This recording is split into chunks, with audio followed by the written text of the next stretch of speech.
มื้อนี้ก็สิพามาเบิ่งบ่อนที่ข่อยเฮ็ดเวียกประจำเนาะว่ามันเป็นจังไดไปเบิ่งกันเลย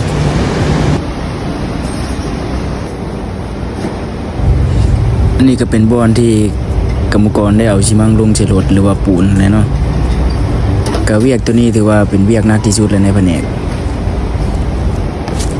ปูนก็สิไหลมาตามสายพานแบบเทื่อละสอบแบบนี้แหละค่อยๆมาเฮาสามารถปรับไว้คนนี้ก็ได้แต่ว่าเฮาปรับไว้หลายก็กรรมกรเฮาสิทิ่มบ่ทันก็ค่อยๆเฮ็ดไปเพื่อสิทิ่มได้ซำนี้ก็เรียนอยู่ประมาณเดือนหนึ่งยิงตามบางคนผู้ที่พัฒนาไว้ก็เป็นไว้ผู้ที่พัฒนาช้าก็2 เดือนพุ่นเลยเนาะ2 เดือน3 เดือนยิงตามแต่ละคน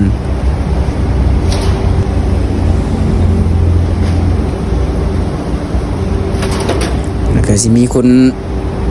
กำลังสิมาเรียนเพราะว่าได้ลงไปถ่ายอยู่ในรถแล้วว่าสิได้สอนไปเทีละน้อยคอยสอนไปตอนเฮาเฮ็ดทำเย็ดมันก็สิเมื่อยแน่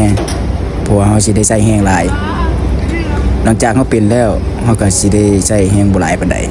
เพราะว่าเฮารู้วิธีของมัน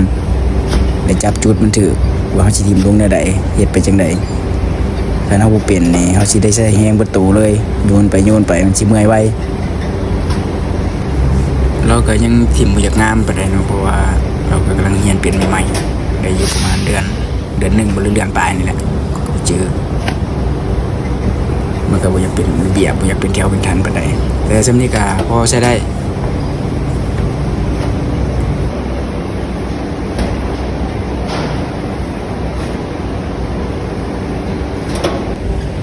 และนี่เฮาก็สิมาเทียบใช้กับผู้ที่เป็นหรือว่าชำนาญแล้วเนาะเฮ็ดเวียกกันได้มาหลายปีแล้วก็สิแตกต่างกันเพิ่นที่มันสิเป็นระเบียบกว่าเป็นแถวเป็นทันกว่างามบ่สะทราย